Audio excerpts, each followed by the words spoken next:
Everybody, it is day 20. Allow me to share from 1 Samuel chapter 1, verse 13 and verse 14. This is Prophet Samuel speaking to Saul, and this is what it says.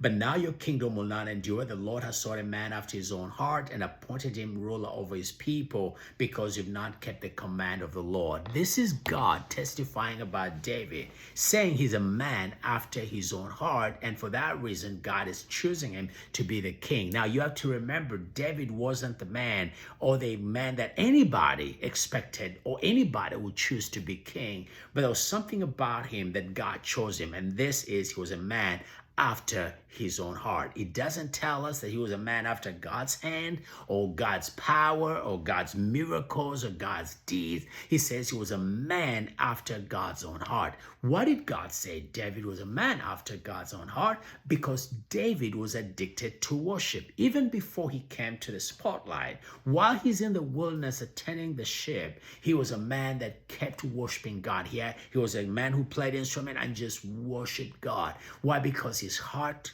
beat after God. He wanted to know the person of God. He adored God, glorified God, exalted God, blessed God, praised God. Everything we do in worship, that's what David did. So even when he became king, he didn't stop worshiping God. As a matter of fact, one time he comes back in Jerusalem and he's lost every dignity because he doesn't care what anyone thinks. His focus is in the audience of one only God, and he's worshiping God, coming into Jerusalem, and he's just, even his pants are getting loose because a man is worshiping God, and his wife over from the roof corner of the house is like, look at what you're doing. You're losing your dignity. What king behaves like that? And as a matter of fact, because she did that, she ended up having a curse because she touched somebody that was after the heart of God.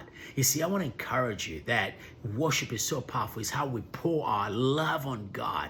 Remember, another observation here is the most worshiping king in Israel was also the most victorious king in Israel, which makes me say, you see, when you give your heart out to go after God's heart, when you pour your love to him, when you choose to love him, when you choose to worship him, let me tell you, you're going to draw the presence of God. And if I draw the presence of God, that guarantees one thing: victory in life, because the presence of God is what brings victory in our lives. One of the reasons why we may have not experienced personal victories in our life because of our consistent, inadequate devotion to worship.